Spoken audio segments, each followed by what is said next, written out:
I'm so excited about today. We have kind of some special stuff. I'd like to first off introduce you to Jonathan Sands. Jonathan, will you stand? Jonathan is Sir Winston Churchill's great-grandson. And we're lucky to have him as a resident in Houston. Yes. I guess. Thank you. He's a great orator, by the way. And I'm going to ask him to come up at the right time and say some words about what Sir Winston might say about education. And today is kind of our theme. The GLO family is very committed to education, as you know. And we support education in a big way. And as one of my mentors, Bob Casey, has taught me, community, business, and education are the fundamental drivers of our community and of our country. And when people are higher educated in a better way, then the whole community rises. And that's what today's about. And we're so proud of the friendship that we have through one of my friends. Mike, will you stand up, please? Martha, will you stand?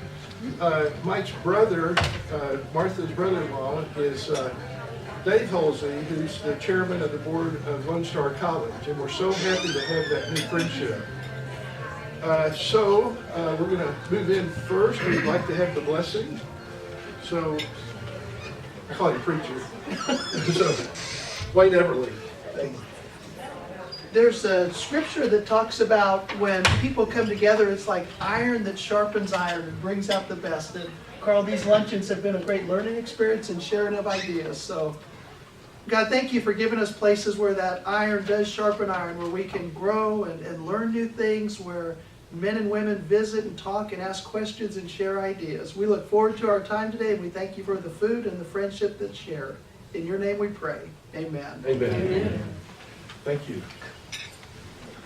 Dr. Reverend Preacher. His church is Pines Presbyterian, and we're so proud of everything they do there. So we would like to welcome Jennifer Hernandez, our sponsor. Hey, Jennifer! This is the beginning of what I hope to be a wonderful relationship, a long-term, lifelong relationship, as we have so many lifelong relationships here today. And I pray that we get the value and benefit out of it that is deserved from this. Carl, you might remember Jennifer is a proud and successful graduate of Texas A&M University.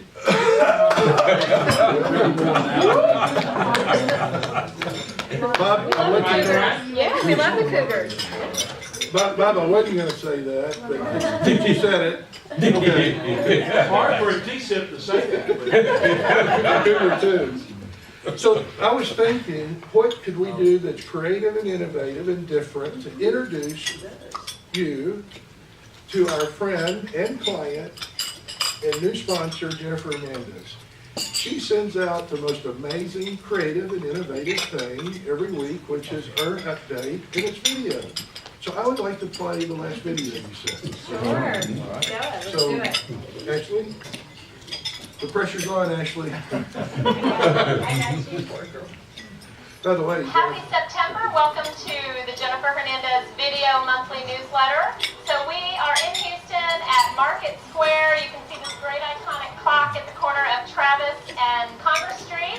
The topic, as promised this month, is time management. So perfect timing for that.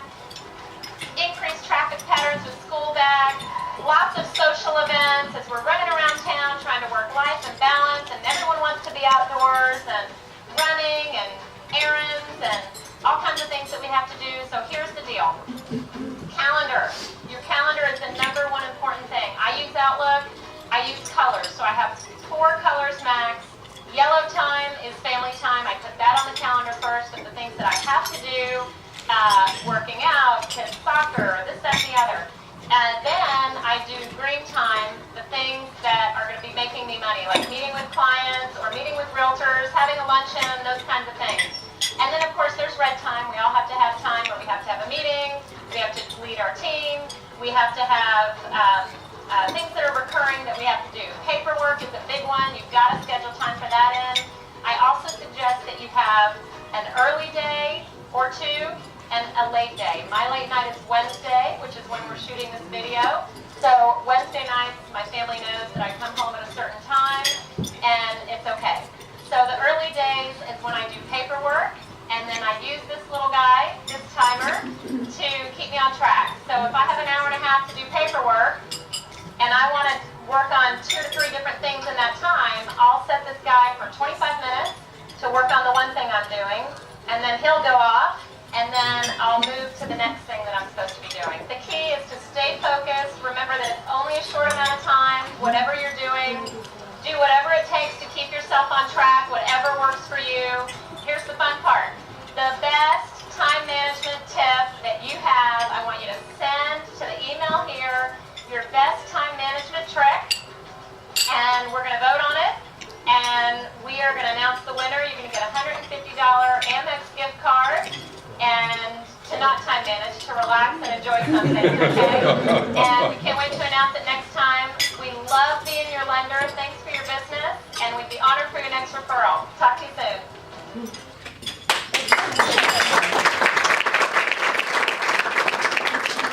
Can you believe for a mortgage lender? You want to come up and say a few words? Oh, I'm Or just, are you shy? yeah, I'll just stay here. Are you camera shy?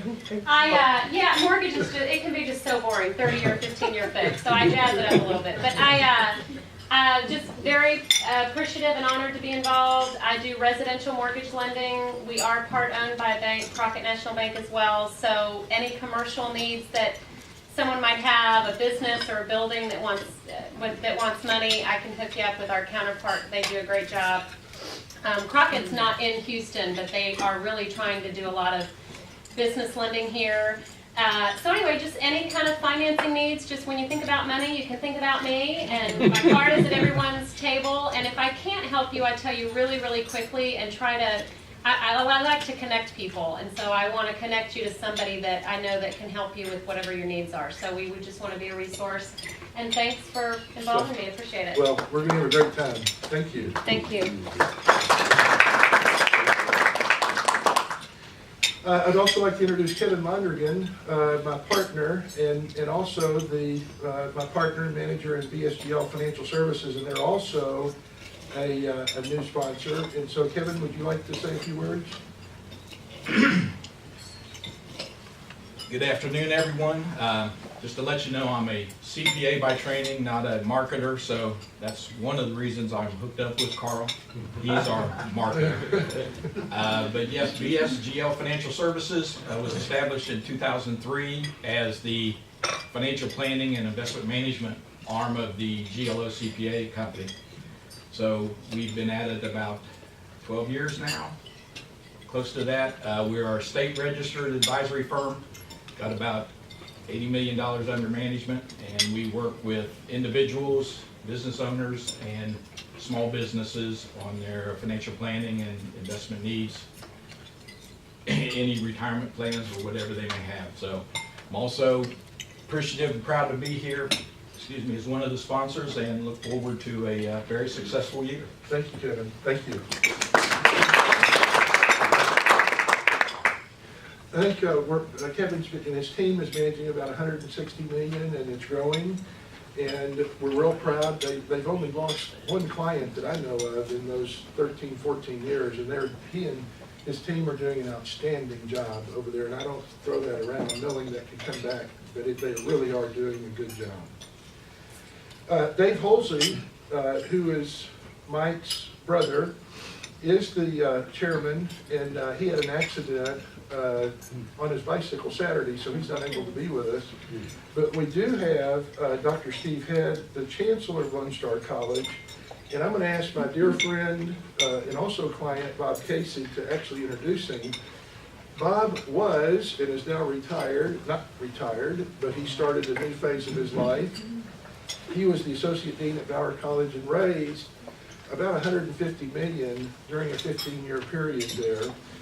Prior to that, he was associate dean at UT, the McCombs College School of Business, and he raised about $150 million there. So I think Bob's somewhere between $300 and $350 million in the last 25 years, all for education.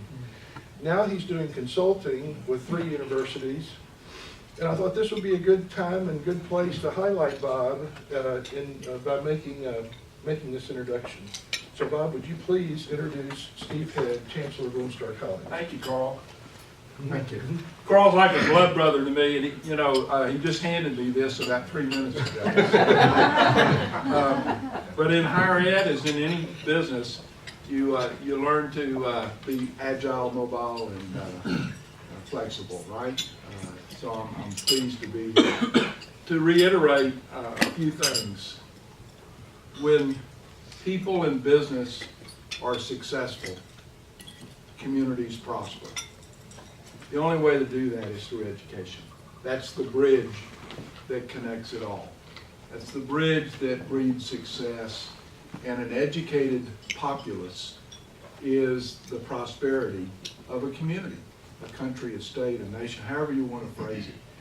And so I have dedicated my life to education, particularly those that are in the classroom delivering education. Those are the unsung heroes. In my book, educators, police, and fire, they rank among the tops of all of that. And I want to thank our sponsors today, particularly Jennifer. Jennifer believes in educating and giving to others. And when you see people like Jennifer and Kevin and Carl giving back to a community that they care so much about, that's what inspires all of us to continue to give back. So thank you from each of you, or for each of you, for what you're doing to advance education in your own way. And think about that today, and as you leave the luncheon today, think about what you're doing to help advance education in our community. Think about what you're doing to give back and help develop others. So, Dr. Stephen Head, where are you, sir? I'm right here. You're there. And where's your hometown? The Woodlands. You were born in the Woodlands? Oh, no, I was born in Atlanta, Georgia. Atlanta, Georgia. And what brought you to Texas? This is going to be a unique introduction.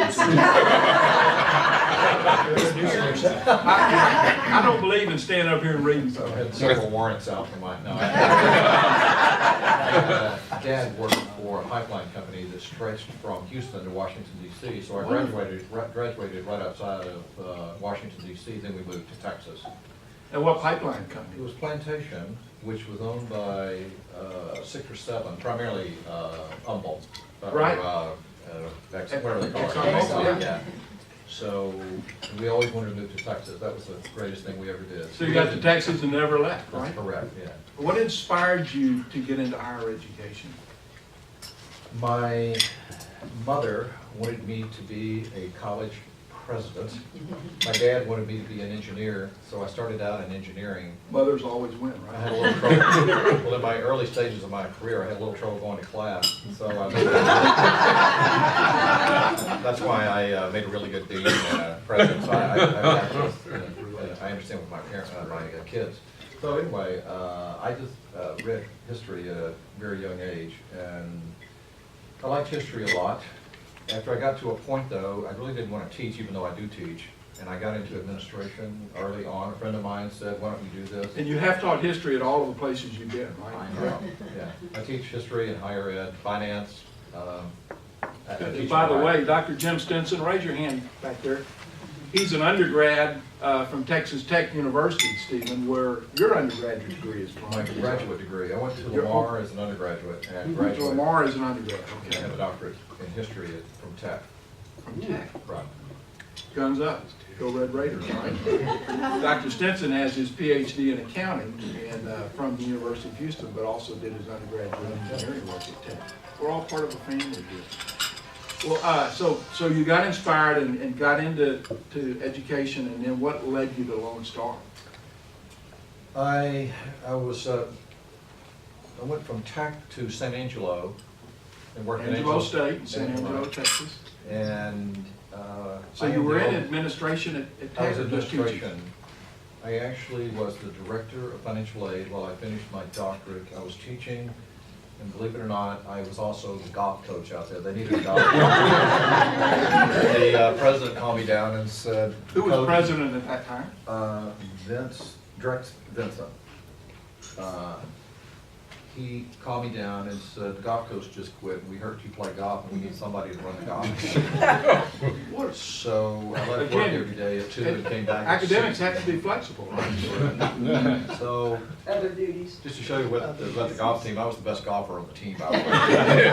Really good team, but I'm the oldest out of 4, and my parents had been divorced, so my brothers and sisters lived here in the Houston area, and I needed to regain order in the family, so I came back over, because they were calling me in San Angelo anyway. I thought, well, I might as well just move to Houston and do it from there. But I like green grass and trees, so I like West Texas a lot. I like the people, but after being in Lubbock for 4 years and San Angelo for 4, I like warm weather, I like trees, and I like green grass. It's real easy.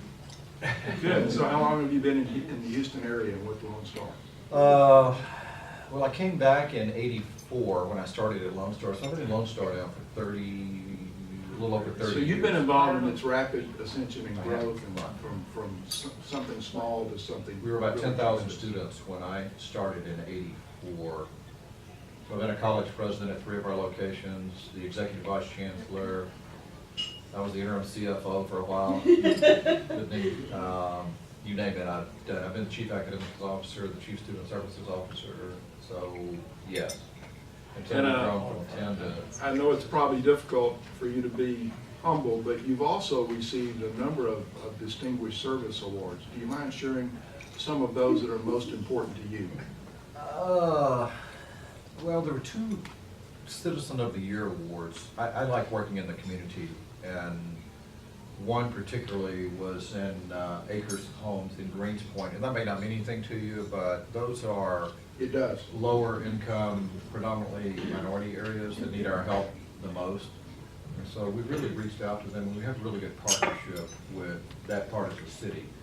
The other part of the city, the Woodlands and Sykes-Picot and Kingwood, for example, they're going to college. They're going to college someplace. So we've been trying to reach out, and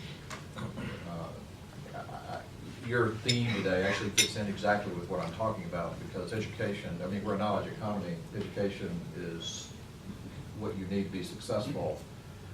And so we're working with all those groups to get them an education. So we're all involved in teaching self-reliance, and that's That's correct. the whole core to everything. And the triangle that Carl talked about earlier is so important for us to understand. You know, the triangle is the significance of strength and longevity in every culture that you look at. But it's business, education, and community. And when the 3 of those are in concert together, working together, collaborating together, and advancing together, that's when people in business succeed, and that's when communities prosper. Well, thank you, Dr. Head, for letting us do a very unique introduction. You got the word. Yes. I would like to add something. I worked with Steve. I'm a CFO and had to take over actually. And will you stand up and introduce yourself, please? Chief Financial Officer of Lone Star Community College. Lone System. Star College System. I'm Cindy Gillum. Cindy Gillum. But one thing, I've been with the system now for 14 years. Steve was my mentor when I came on board, so I've always seen him as a leader. So for the last 14 years, we've been peers. He's president, I'm a vice chancellor. He's now my boss, but it was an easy transition for me because I've always looked to him for leadership. But one thing, you know how you go to those workshops and meetings and for an icebreaker, they'll say, tell us something about yourself that nobody would guess. I got something on Steve. Wonderful. He actually was a pitcher in a minor league professional baseball team. So he played golf and he was a professional. Yes. Wow. Well, years ago I played semi-pro baseball myself, but I couldn't pitch. So now if I picked up a rock, I'd hurt myself. Well, friends, please let's welcome Dr. Stephen Head, who will share his perspective on education and community business and how we're all succeeding in that regard. Dr. Stephen flexibility. That was very, I've never had that happen before. Well, how did it turn out for you? I actually like that. We we have, somebody else I wanted to introduce was Melissa Gonzalez. And Melissa is she's at our centers down in Aldine and Greens Point, but Melissa was also the special assistant to the president when I was at North Terrace. So, and thank you for the opportunity to be here today. The themes that you already mentioned couldn't fit into this any better. We'll go to that first. Get it. There you go. So when I was getting ready for this, this is what I believe. I'm going to talk to you just a little bit about Lone Star, but I really am talking about where we are with education today in the country and some of the issues we're seeing here in the Houston metropolitan area. But this is what I believe in, and education is economic prosperity, and that's what we're telling our young people and older people is that if you get an education, you can at least get yourself in the discussion. If you don't, you're going to have problems with that. And let's go to let me just kind of show you. I've got some slides. I know some of them are more difficult to read than others, but from a distance. And I've got about 12 or I'm looking for it. Actually, I've got about 12 or 13 minutes or so. Oh, you're fine. Okay, so you'll be here a couple hours. Let me warn the group, most academics are trained to speak for 55 minutes Yes, straight, so let's. Not this guy, by the way. My attention span is somewhere between my grandson and my granddaughter. One's 5 and one is 7. This is some really interesting developments that we're seeing, and I'm going to give you more and more, but I think some of this you've seen before, where we are. If you go to the next one, you just need to see this, because I think you're going to see the issues that we're looking at right now. And until you're in our business and see this, or you're in the business and you're wondering what's happening out there and why you're having trouble at times getting the kind of people to come work for you, or wondering exactly what's going on. So if you get a bachelor's degree in our country, well, you can see if you get a bachelor's degree, you're going to be in the top 30% of the population from that age group. So these are the challenges that we're facing. You know that in some areas in the metropolitan Houston area, and I know because we've been doing centers and we do grants, we've got some areas that almost 70% of the people in those areas have not even graduated from high school. And I'm talking about it out of this age group. And that's kind of what we're looking to address. Let's go to so in Texas, it's even worse than the national average, by the way, about degrees. Now I'm going to give you some good news about Texas in just a minute. Hold on just a minute, because I'm usually car sick, so don't go too fast. I want to come back and talk to you about Lone Star in just a minute, because it's interesting to see what we're doing. So Texas is a little behind the rest of the country. Go ahead, Matt. I'm sorry. I'm getting dizzy. We have, I wanted you to see the differential in ethnicity. This is really what we're zeroing in on. Let me tell you just a little bit about Lone Star. And really, there are 3 big community colleges in the Houston metropolitan area. And I am a regional guy, by the way. I've lived in Houston. I think in terms of what we're doing in the region. And I like Houston a lot. I'd be a lot happier if their football team and their basketball team and their baseball team would be doing, I want them in first place again. But so Lone Star is 36%. I know you're thinking we're in the suburbs, but you're all Anglo up there. And Jennifer, by the way, teaches at Lone Star.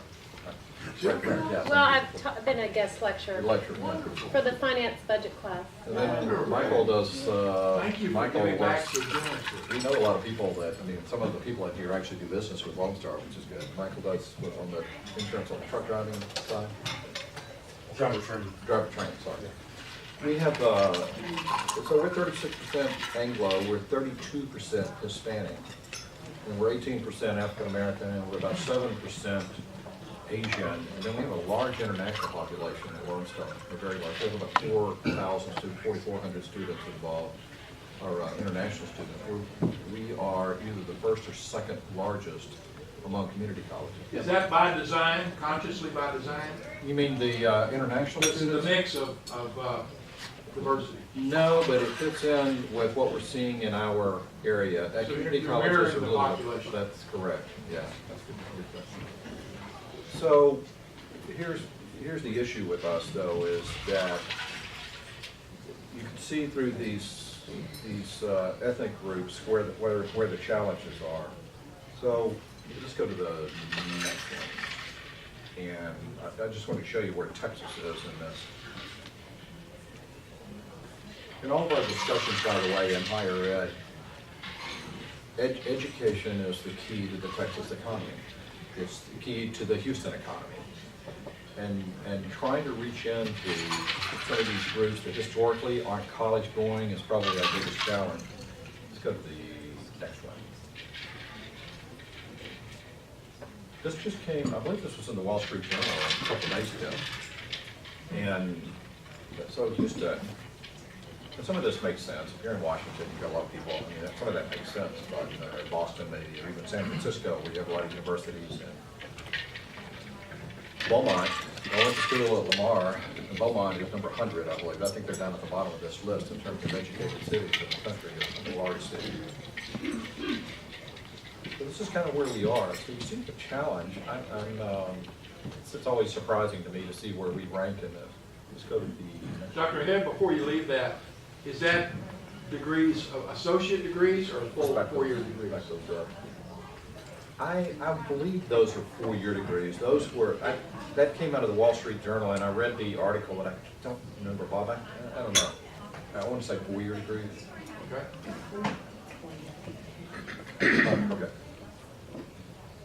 What we tell our students and we tell our parents is, here's the difference. Let's just take a high school diploma, which is the second one in. So in your lifetime, you would make, in a normal lifetime, you would make 1.3 million.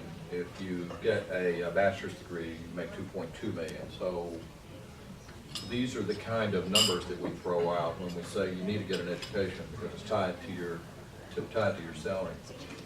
Okay, Melissa. This is an interesting one. In higher, there is a direct correlation between family income and educational, or getting into college. So I put that sentence in there, but the lowest performers in high-income families, have a greater chance of going to college than the highest performers in the lower income. Does that make sense? Yeah. So I'll give you something else in just a minute. So this is where it gets into how do we solve the problem. In some of our areas, in the Houston metropolitan area, over 50% of the kindergartners are not ready for kindergarten. So that means nobody at their home. I mean, and if their parents didn't go to college, then they don't even know what they don't know. So my granddaughter's in the first grade, and I know everybody thinks their granddaughter reads on a high level. I mean, when I was in graduate school, I worked in a bookstore, and every parent came in and goes, you know, my kid's only 8, but they read like a 12-year-old. So I'd go, yeah, and then I take them over to the 8-year-old.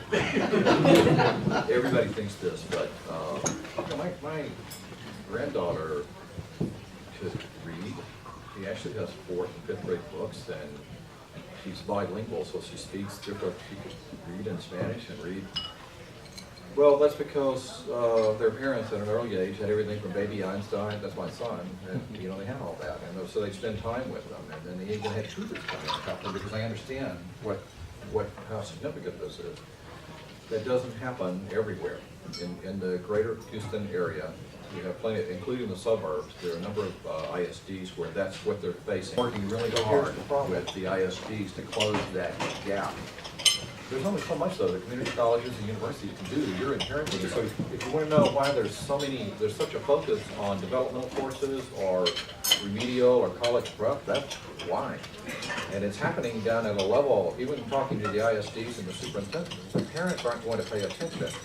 And we've been working, by the way, with civic organizations, churches, you name it, we've been working with them to try to get early childhood education. I cannot tell you how important that is, if they get off to the right start. If they get off behind, if they get behind early on reading, then they're always going to have a problem. And what I personally think is if you can read and write, I know math's important, but if you can read and write, then you can figure out the rest of the stuff. But that's the biggest challenge that we have. This is, you may have seen this before. So out of the 7th graders, only 19% actually end up with some sort of college education. So 80%, almost, or 81% of the students out of the 7th grade they're going out there without an education. Really, Can I ask you a question? Yes. Because it was talking with some professors at the University of Texas, and Yes. I'm involved in that side and such. And really the business of educating young people and really knowing what your widget is like when you get the widget. And so, because here you are as a professor, you don't know what level of proficiency of Excel charts, such as use business that have. So I'm curious, does Lone Star, are there certain metrics that you use so that professor then knows? Because if you have some that know one level and stuff, because it's really difficult then to teach. We want everybody to succeed in the graduation rates. I was just curious. well, here's Your what's point's well made. The answer is yes. And what's happening is that, well, here's what's happening in the state of Texas. Here's the trend in the state of Texas. The majority of, about 72 or 73% of the freshmen and sophomores are actually going to community college these days, because community colleges are probably better suited if you're underprepared. I just tell you they are. Even if you're prepared, it's better if you go. I had 4 kids, 2 of them went to UT, 1 went to Sam, the other went to University of Miami, but they all came to the community college first, kind of get their act together and summer courses. So, by the way, 78% of the students that graduate with a 4-year degree actually went to a community college. And I'm not pushing community college over anything else. My own kids, they would have been ready to go off. They would have been ready to go off, but part of it was money, and part of it, money, it's not that you can't afford it, it's just if you can save yourself $40 or $50 or $100,000, then make them go to the community college for the summer or whatever it may be. So we give placement tests, but our almost 70% of our students, and we are a very high performing, we have 82,000 credit students, almost 83,000, and another 12 to 15 in non-credit, so we're very large. We're one of the largest community colleges in the country, but we're a very high performing community colleges. We have some of the best ISDs in Houston metropolitan area, and we still have students coming out who are not college ready. And we're careful about identifying ISDs and who's doing what. So what's happening is that there's this elite group that's going to the universities, and then you have everybody else, and that's where community colleges come in. And I answer you, so the placement test, and we try to get on the right track, and really, you have a better chance of graduating, by the way, from a 4-year school if you go to a community college than you do if you start at the university, which, knowing my own personal experiences and that of my son, I have that. Instead of, nobody goes to Pizza Hut, wherever they go to at night these days, instead of studying, you can do that at home and get off to a good start. Yes, when you're characterizing their preparedness for college, coming out of high school, are you talking just in terms of the reading skills? It's reading, writing, and math, those 3 areas. By the way, math historically has been the worst preparation. If you think about this, what happened was, and the state has done a really good job, I think, of, I like these college-going standards, because to me, you need to have high standards and high expectations. The students can always do better than you think they can, I think. They need to be pushed. But what happened was, they used to have their last math class in the 9th or 10th grade. Well, I'm telling you, I was an engineering major when I first started, and I was really good in math, but that was my strongest subject. But if you if you go 2 or 3 years without any math at all, and then you put a math test in front of you without any preparation and go, here, well, I figured this one out. That's why some of those test scores were lower than you see. But now the state is moving that up, so you're taking math a lot. We think it's important, by the way, that you stay in a math class, stay in an English class all the way through high school, and stay in a reading class, so that when you do take these tests and you go to college, then you're ready. Just these are some of the trends that we're seeing, and I'm going to, I'll cover these quickly. I hear people say, well, you shouldn't use so much technology in the classroom. Well, every classroom we have we have mediated classrooms. Lone Star is really advanced technologically, really advanced technologically. And so we have computers in all of our classrooms, some mediation, all the, we go back and forth. As somebody who's taught, we expect our faculty to use technology in a good way, not just do PowerPoints or not lecture or some hybrid. But the reality is, when the students go to work, that's what we want. Or they're going on to school, then they're going to be doing a lot of online, or they just have to know how to use technology. You'll hear a lot about the completion agenda, even in universities right now, and this really has to do with performance metrics, which I personally am in favor of. The universities are resisting this, but we like the fact that goals are being set, and you get paid, part of your money that you get from the state and locally is based on performance. Lone Star is based on business values, by the way. I want you to know that. I know some of you live there, some of you don't live there, but we're set up on business metrics. We're in the business. We're in the teaching and learning business, but finance. There's a reason Cindy Gillum and I are friends, because finance is the #1 priority that we have. We have to keep our finances in order. We can't do anything. Student success is right up there. But we have to have our financial house in order. And by the way, we are AAA rated. We keep a 16% fund balance. Our operating this budget this year, our operating budget $338 million. We have. We're going out for a $485 million bond referendum, but I'm not here pushing the bond, although while I'm here, I'll do it. I can't spend work time telling you to vote yes for it, but we need you to vote yes. And we have information for you, right? We can do that without a tax hike. We have a $140 billion assessed value, and it's going up every year. Cindy does a terrific job. She's the best CFO I've ever seen. And not because I need her and I don't want her to retire, but I'm just telling you that she's really sharp when it comes to finances. Dave Polsey, by the way, is our board chair. And Dave is also into the finances, so we really have our act together up there financially, and it's important to us. And so we can build these facilities without a bond, without a tax hike. Yeah. So Dr. Ed, all your sources of funds then are public? No. Well, here's the breakdown. It's about. The real question is, what about private philanthropy? Does that play a role? Yes, it does. By the way, we're interviewing for a foundation director, by the way.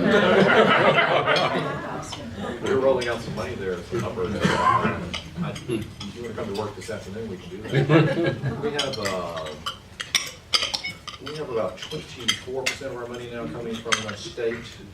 And we have about 36, Cindy? Right around there, neck and neck with those students. From tuition and fees, about 36%, and about the same amount from local tax. So our tax rate is 10.3. Let me translate that. On a $400,000 home, you're paying $32 a month. $32 a month. The school ISDs, by the way, are 15 times more than we are. I'm reluctant when if you're from the ISD, I'm sorry, but the ISDs would pay a lot more. People just don't know what they're paying for the community college. It's really a good bargain for what the end product. So the average home value, I think, is about $200,000 an hour system, but so you'd be paying $16 a month. It's a really good bargain for community colleges. That's a powerful affirmation, and I would encourage you to have that in print and do as much as possible, because that's a strong return on investment. And I'd like to add to that, over the last 5 years, the board has cut the rate 4 times. We know assessed value is going up, but keep telling somebody else that keeps cutting. Is that 5 or 10? Somebody's going to take 10. Okay. We have so we're into performance metrics, which I really like, by the way. I like targets like that. I like business targets so that we can hit it. The problem, and Bob knows this, is in education, it is really hard to find somebody at a high level that's focused on the business piece of this. It really is. So we have a lot of people that are into, I want to feel good, and what I call the... Academics are trained to be business people. Right. They don't process data like business people. They No, I don't let them touch it. judgments. That's not a disparagement because they're awfully talented, but Well, we have, that's there is correct. a disconnect there. Well, we have, just so it makes you feel any better, and you are a taxpayer, whether you live in our system or not, because it's state money also. We have a required seminar and workshops for our administrators to come in and learn how the budgets operate. I mean, this isn't rocket science, but you have to pay attention. But I like performance metrics, I like data and accountability, and we have targets that we're shooting for about success rates and like the number of people that make A's, B's, and C's, and without putting those kind of pressures. But also, we have a number of accreditation and who's transferring and how well they do after the fact. And I've already mentioned some of this. The big issue right now is workforce. Our bond referendum is really focused on workforce, and we have some brochures and pamphlets out here that we would like for you to take a look at. Workforce is really hot right now. These jobs are so good. Oil and gas is hot. Healthcare is always hot, and computer information. So we're putting together in our bond what we call advanced workforce technology centers, which are really state of the art. These workforce students right now it is not what it used to be. They have to know math. We're teaching. Cindy and I were talking about this. We're teaching soft skills and hard skills. We deal with business a lot. There's a chancellor advisory group. I was going to go to the chancellor has a group, but that's me now. We have we deal with healthcare. We know what they want. We know what they're looking for. The kind of students that will come to you ready about how about showing up on time. We have dress codes and codes of conduct. So we're working with the students about that. You can't put tattoos on your forehead. Community and business leaders serve on those advisory boards? Yes, they do. There's people like Carl Blah that would That is serve on the board like correct, that. yeah. So we're taking what we're getting and putting it back into the curriculum. And talking to our faculty about that, which is what you need to tell your students, this is what they're going to expect in the real world. Online's a big, we have 30,000 students, by the way. We have 30,000 of our students taking an online class. Really, and you're going to see us, you'll hear more about our virtual college, and it's not only credit, but it's also non-credit also, and CEUs and things like that, like investing and wealth management. Keep going. Dr. Head, before you leave that, if you go back to that slide, with all of that activity, you've got a student 2, maybe 3 years. How do you build collegiality? How do you build that satisfied customer student experience within the community college? Well, all the colleges, by the way, we have 6 colleges, and we have about 11 or 12 sites all across the North Houston metropolitan area, from Humboldt to Site Fair, up to Willis, down to Aldine. Each of our colleges has a unique culture. Their number one goal outside of the money is student success. So there's 2 parts of this. One is how what we do to make the students feel at home and feel like a real college, like they're getting a college experience. That's one thing. The other is we operate as a system. We have curriculum teams all across the system for the collegiality. So history or math or business, whatever it is, we want our faculty to work together. We are a system, so whatever it is you offer at Site Fair, if you're taking classes over at Kingwood the next semester, it needs to fit in there. So that is part of our culture, by the way. Internally, compensation and the culture that we have is. So is there an element of pride among your graduates then, that Yes. they went to Lone Star? Well, yes. I'll just tell you, since some of you here, U of H and UT told us that our graduates are the best that they get. They want to see our graduates. And so we pass that along. And that's because we have very high standards and expectations. Academically, workforce, I've taught for us, I don't want our students leaving there underprepared. Because when they go to UT, I don't want, or U of H or Sam Houston, and all of my children went to one of our schools. I don't want them to go someplace and somebody get in the class and they go, oh, you went to Lone Star, so you're probably going to be a pro. That's not going to happen. By the way, my daughter, just so you'll know, 4 of them went to our schools. 3 of them have advanced degrees. One's a medical doctor down here in Baylor College of Medicine. The other one works for NOV. My other daughter is a counselor, and the one who didn't get a graduate degree makes more money than all the rest of them. He's a business guy. And, yeah. And I I wanted to add, as far as the success of our workforce programs, we have a veterinarian tech program at Tomball, and the average number of offers every student has when they are about to graduate is about 7. Wow. Companies are trying to And hire how many them. will graduate total on an annual basis out of Lone Star? You mean students or overall? Yeah. We have However you measure it. 4,600 or so, something like that. I think that's what we did last year, 4,600. We're trying to raise that number. Community college students, my children are an example. Most of the community college students don't go there to graduate. They're going there to take classes and then they go off whenever they get ready. I mean, they go in the summer, they go for a semester or a year. That's what I did with my own. You know, there are some children that like their parents and like to stay at home, and then sometimes you're 20 or you're, I think it's time for you to move on and go to where you're going to go. Can I ask, I know that your driver training program, I believe, is 100% placement rate or near that It coming is out. 100%. Now there's a huge demand, so you almost don't have to sell it, but the question is, do your students who come out of that program, are they as thankful for the education they got as they are for the demand that's out there for them? Based on the surveys that we're getting, yes, but I will tell you what we rely on is not the students. We rely on the employers telling us whether or not we did the right thing. That's why we have advisory for them. And I know I've only got a minute or two here, but we're working with the Greater Houston Partnership, and these are the big industries now. And let's go to and then this is what changing and hiring faculty, Bob, that have it, that are tied in with reality. That's one of our, and so the change in, what we're seeing is a major change in faculty right now. From what happened, a lot of the faculty we hired that were educated in the 60s and 70s, and with this new group, you have to think differently and act differently, or those of you know what I'm talking about if you're dealing with. If I text one of my kids, they'll respond immediately. If I send them an email, it'll be about 3 weeks from now before they go, oh yeah, look at that. So it's just a different approach. Let me just go down to number 3 very quickly. For us, it's the way we're taking a look at it is not just an education for our students, whether it be academic or workforce. It's about how you act in society. It's about showing up all the time. That's what I mentioned earlier about you can't wear your pants down around your rear end and expect and that doesn't mean you're a bad person if you do it.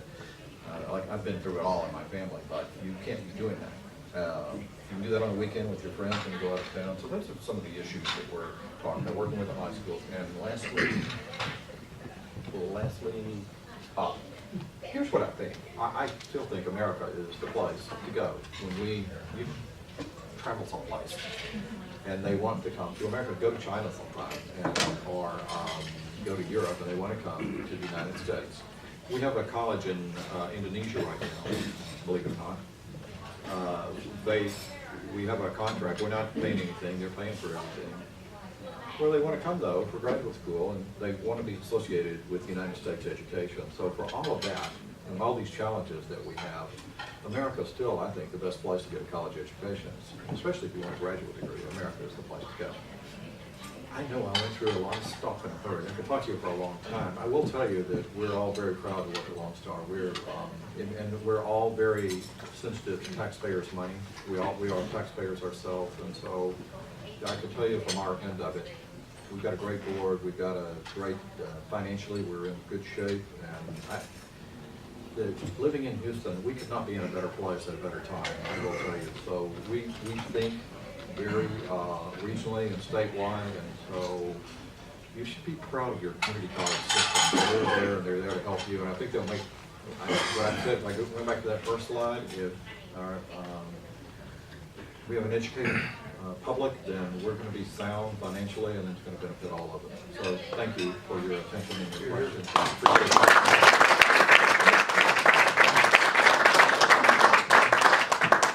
Whoa, hey, any questions?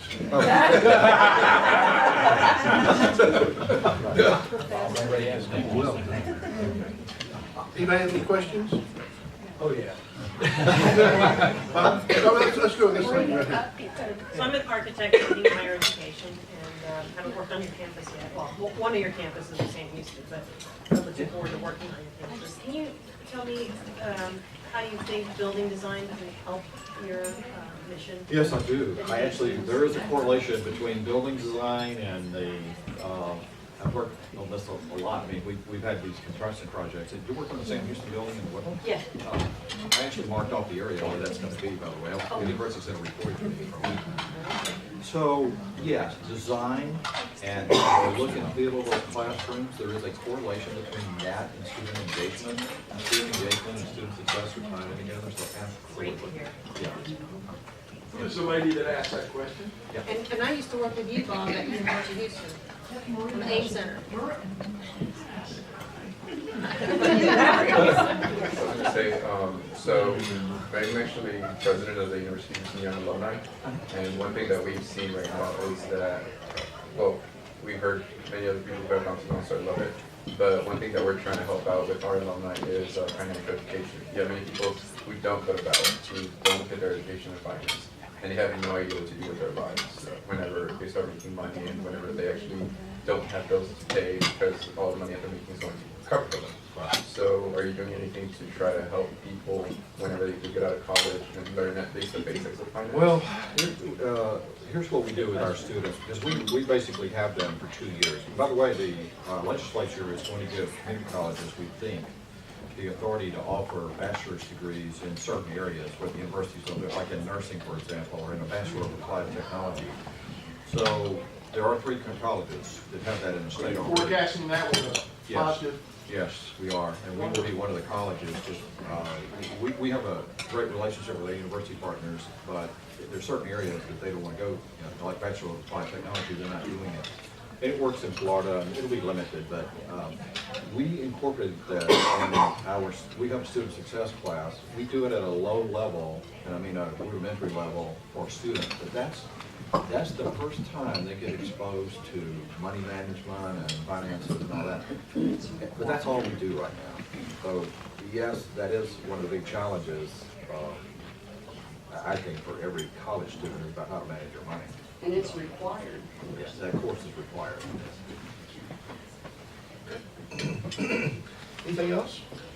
Thank you, sir. What is the average age of your students? It's about, it's been dropping actually. It's probably right now about 19 or so, something like that. What's happening is we get 1/4 of the high school graduates. We get 1/4 of the high school graduates coming out of the ISD. Now, we get about 5,800 of the graduates that come out of all the, we have 11 ISDs that feed us. The next closest is A&M, and we get 10 times as many graduates as the next closest school. We have more students going to A&M than we do to university, which is thing in Sam Houston. But the average age has been dropping because community colleges are a college of first choice. And a lot of that has to do with money. I tell my university friends, keep raising your tuition. That's a really good business model. Yes. Thank you, sir. Sure, you're welcome. We appreciate it very much. It's great to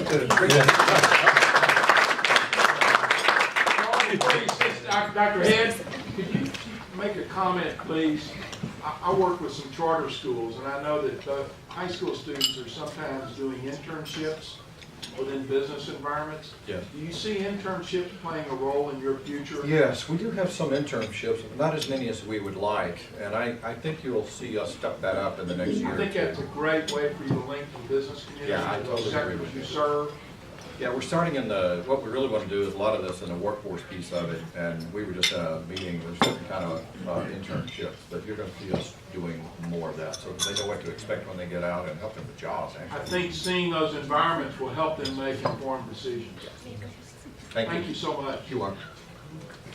Thank you, Dr. Kennedy. While I had your attention, I think you and Cindy, the GLO family does want to get engaged at Lone Star, and we would like to serve in many different ways, so we'll be in touch. And yes. I actually met with the accounting curriculum committee last night Great. with faculty and business, and I was telling someone earlier, I really You want told me, to talk to Cindy, you told me. Great, good, good. Yeah, this is our chairman of the board, Linda. I would like to highlight that two of our recent employees, one was handpicked by a professor at HCC and one was handpicked by the dean at HBU. And we've got some incredible staff people. And I think that's a reflection of our willingness to give to the educational system. But we're so proud of them. Hey, Carl, let me say something. For those of you, because we always forget to do this, for those of you that want CPE, please fill out a form and make sure you leave it on the table, and we'll get you a CPE certificate. So as you enjoy dessert, who wouldn't want to hear from Sir Winston Churchill's great-grandson? And I asked him to think about what his great-granddad would say about the triangular relationship that Bob is so well defined between education, community, and business. Jonathan's an incredible speaker, too, and we're very proud to have him as a new friend. Jonathan, would you like to come up and say a few words? Ladies and gentlemen, it's a great honor to be here. I have to say that Carl phoned me literally about an hour before this started. I was walking into a meeting, and I was speaking at a fundraiser last night of a good man, Judge Michael Landrum, who's standing for the 113th District Court. And Carl organised all of that, and we went out to dinner. And then unfortunately my little 6-month-old son was going through teething. And so he kept us awake pretty much till about 4 o'clock in the morning. It was a bit of a nightmare. I do apologise for the state of my dress. I'm not in a suit. I usually am in a suit, especially if I'm going to be speaking and things like that. So please overlook the fact that I look like a monkey that just fell out of a tree. And that was an excellent talk that we've just heard from you, Dr. Head. Thank you very much indeed for that. Education is one of those things that is incredibly vital in any society. And, you know, if you want to have success in society, then, you know, if you don't have an educated populace, then you've got pretty much nothing. Unfortunately, throughout Europe, and particularly in my country, following the Second World War, the government discovered the great advantage in having a population that really wasn't that well educated. Because as you saw in places like Germany and Russia and things like that, if you don't educate your population, they are much easier to control. And so that was a philosophy that started to come out in education and things like that. And it's a terrible, terrible philosophy that has taken many, many years to change that culture around. And I'm very pleased that in America, particularly, that culture is not prevalent. That is, you know, you value education. You do put a great value on education. My great-grandfather was a man who, when he went through his own educational experience, I actually mirrored his. It was a disaster. Seriously, he was taught by some of the most prestigiously qualified teachers ever. And he was mistreated so badly by many of them, particularly this terrible man called Synod Kinsey, who he went at 6 years old, he was sent off to boarding school. And the boarding school still exists today, but it's now a girls' school. And which doesn't surprise me at all, because this man was absolutely terrible. He was very much a sadist. He would take these 5-, 6-, 7-year-old boys, and he would literally beat them with a sort of a crop of canes and things, literally until they bled. And that was, you know, that was his form of education. Naturally, my great-grandfather rejected that. He didn't like that at all. When he left school, basically the story goes that he took his examination to go to Harrow School, which is a public school for those that have taken their common entrance examination at the age of 13. And he sat in that exam room for 2.5 hours. And during that entire time, he was unable to write any answers to the questions. And he lamented in his book, My Early Life, that he sat there and he wrote his name, he wrote the date, and he put the question number. And after great thought, he put a bracket around the number. But after that, there was nothing that he could connect with, you know, with the question, no answer that he could connect with the question.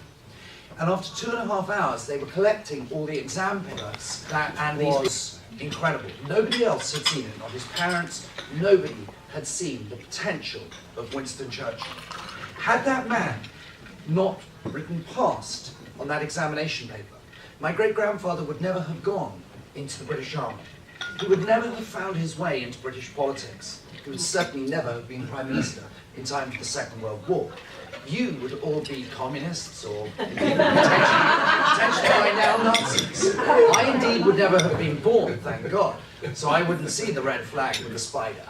But all of you would revere Adolf Hitler and think an amazing man, because none of you would know about the Holocaust.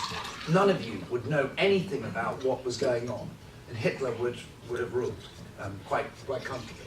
Churchill was very, very responsible for engineering the victory that we saw in 1945. He was, without a doubt, the only man in Britain, indeed in the world, who believed that this terrible man, this small man, failed artist with a stupid moustache, he was going to kick him, and he was going to beat him. He was the only person who believed that he could. But his education, when he was at Harrow, he had a conversation with his father, a very brief conversation, and that, they had about 5 in Randolph's lifetime. And they had this conversation, and Lord Randolph suggested to his son that he might consider a career in the British Army. Churchill was thrilled with this idea. He saw himself as a general, leading his troops into battle. Churchill was never the private, he was always the general. Anyway, he discovered later on in life the only reason his father had suggested a career in the army was because he didn't believe he had the wit to forge a career in politics or indeed in law. And Churchill never got the opportunity to prove to his father that he was actually much more than his father had thought of him.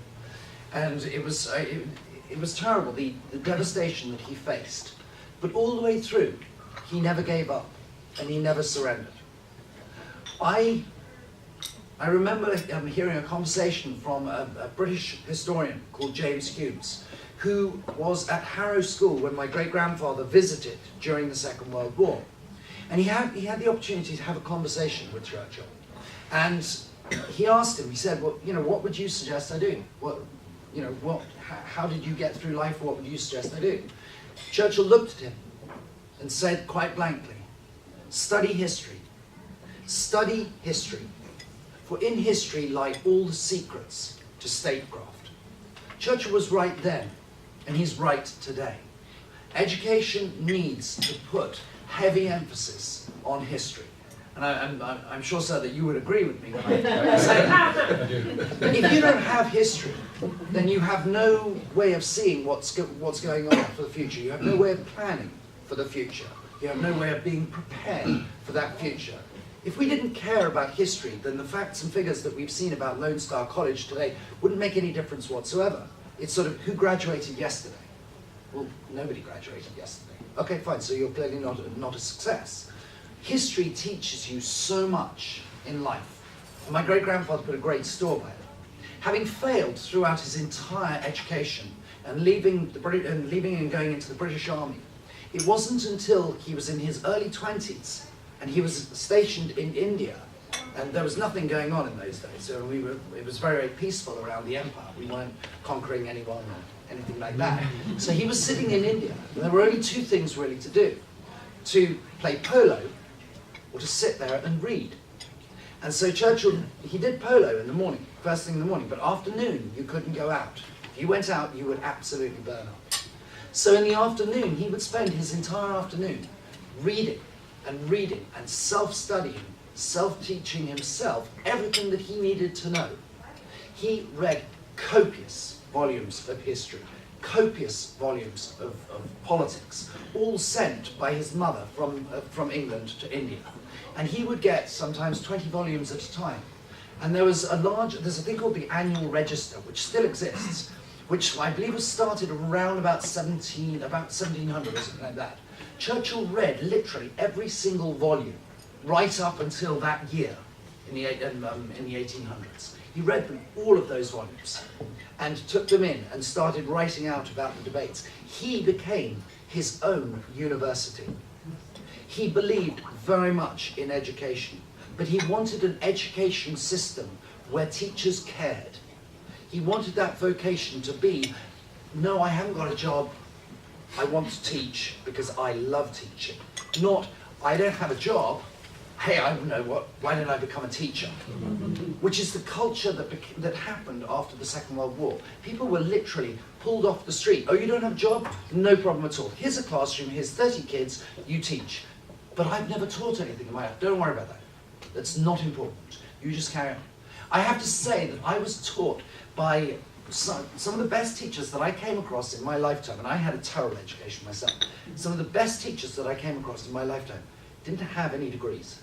They didn't have a formal, proper education or anything like that. They were people who genuinely cared about teaching and things like that. And I'm not knocking a university education or anything like that. It is vital that you go to university because it is the gateway to actually be able to get on to business and things like that. But equally, you actually learn something at college and university, things that you can't learn at middle school and high school because they're shoving facts down your throat. But at college and a university, and I've been to Lone Star College, and I've seen the system there. At colleges like Lone Star, you get that opportunity to expand your life, to actually learn about what it's all about and get into things. And I have spoken for too long. I'm so sorry. Let yourselves,